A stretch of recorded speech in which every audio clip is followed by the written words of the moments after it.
We're going to go back into taking a finer look at our breath now. The first breath test we did was designed to establish what your breathing pattern is. And now we're going to consider some more subtle aspects of the way you breathe. You may even want to take some notes on the results of this for personal reference later. Sit comfortably on a chair, preferably with both feet on the ground and your back relatively straight, but not rigid. Loosen any clothing that may restrict your breathing to ensure that your sitting posture is not having any restrictive effort on your breathing. Close your eyes and turn your attention inward without changing your breathing pattern.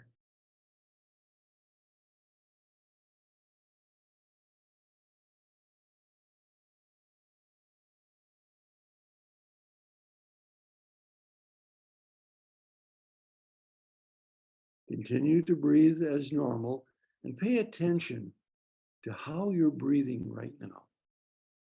Become aware of how the air is moving in your body.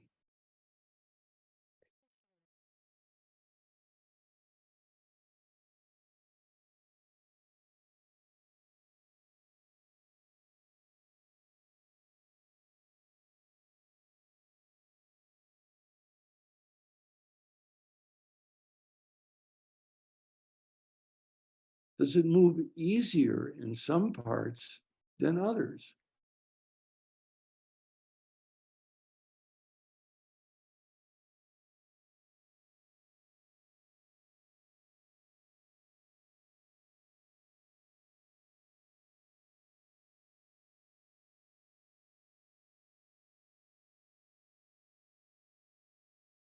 What parts of your body are involved in your breathing?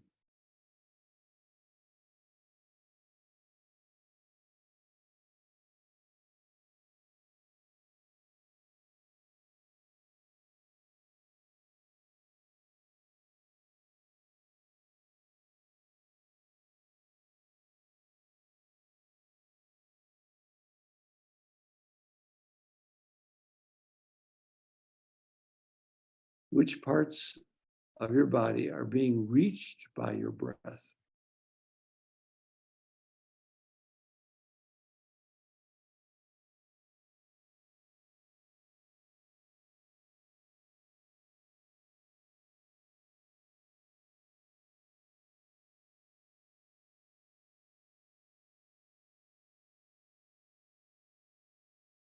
How does your breathing feel? Is it easy or difficult? Does it feel good or bad?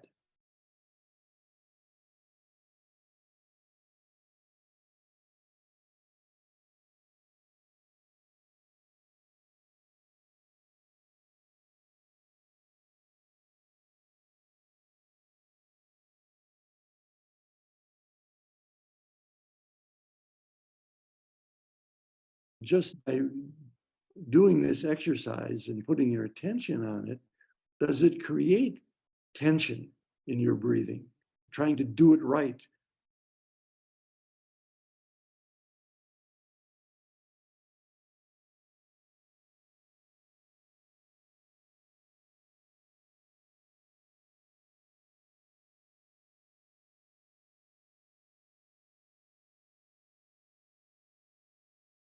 How do you inhale? Is the inhale strained or easy and open?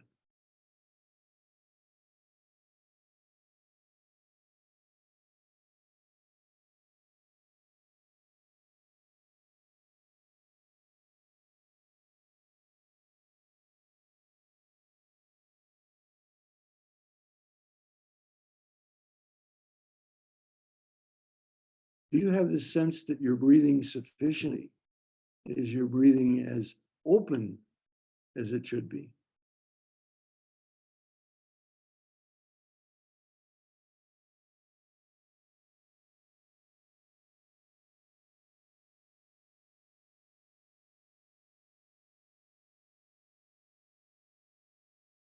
How is your exhale? Is it effortless or do you have to strain to get the air out of your lungs?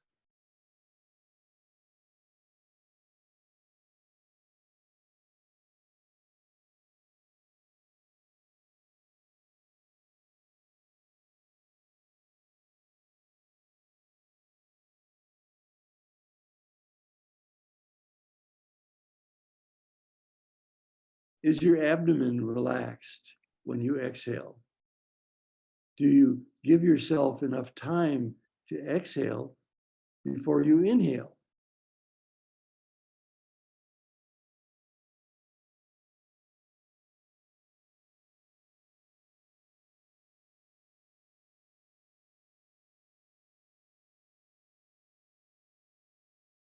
How long is the pause between your inhale and your exhale?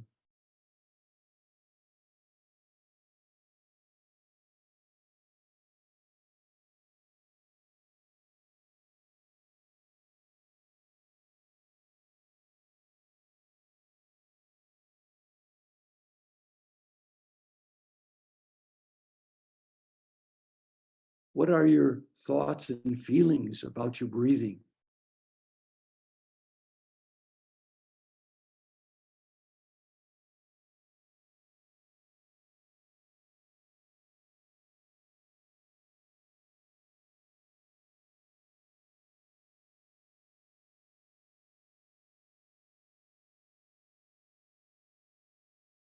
How can you be more loving and accepting about your observations about your breathing?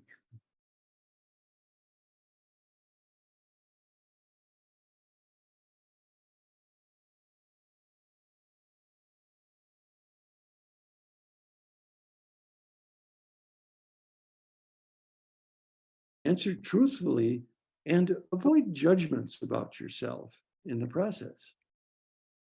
Remember that the objective is to assess the present quality of your breathing.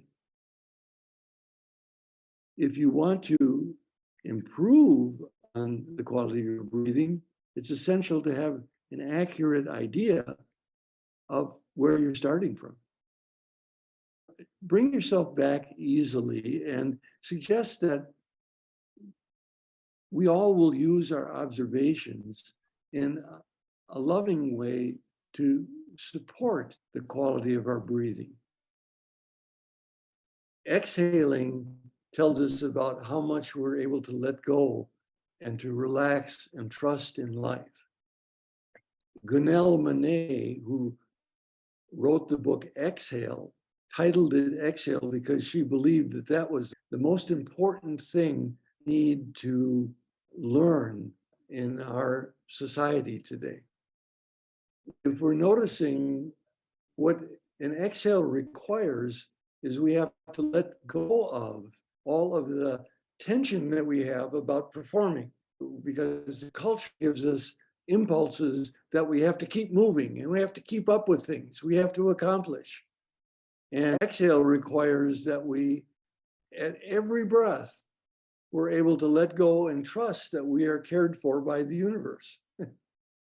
So that is also something that I'm working on. I am also looking to more completely to be able to relax and let go. It's the most common thing. We can take all sorts of courses and all sorts of thoughts about meditation, but simply following the breath is one of the most direct ways to incorporate more trust and more comfort in our daily life. So I'm working on this with you. This is why we experiment, because we find out what works for each of us the best. In general, at night, when you're trying to get ready for bed or to go to sleep, or even if you wake up in the night, if you exhale longer than your inhale, it will produce calming. Perhaps an extreme of that, something that I've experimented with, and again, I'm not suggesting that everyone try it, but I inhale for a count of 6, hold for a count of 12, and exhale for a count of 18. Don't be discouraged if you can't do that right away, or you don't even want to try. What I'm saying is you can experiment with and find out what really helps you in your system. In general, maintenance breathing is done through the nose, and it's what I recommend in general. Mouth breathing, we only use when we're doing a specific conscious connected breathing technique that to activate our sympathetic nervous system. So it's very important now that you bring acceptance and forgiveness to this, because putting attention on things will often produce a reaction. So this is not bad. What it's pointing out, though, is that there are things to learn and to grow with this, but not by judgment. Because if you judge yourself for this and you say, oh, I can't do it or I'm a failure, that just reinforces the holding patterns.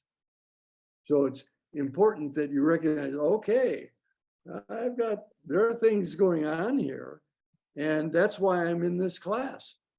That's why I'm taking this training. And when you put your attention on something, it heightens your awareness. That's okay. There's some very important treasures involved in that sensitivity. So the most important thing here is self-forgiveness about this, and just come back to it easily.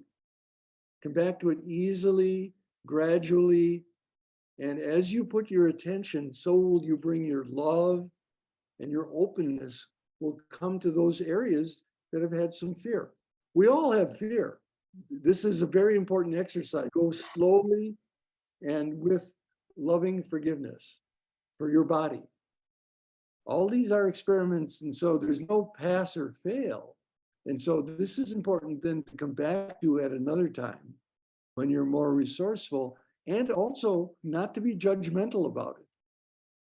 Do it at your own rate, but do it lovingly, and let your observations help you grow in the use of your breath compassionately, okay?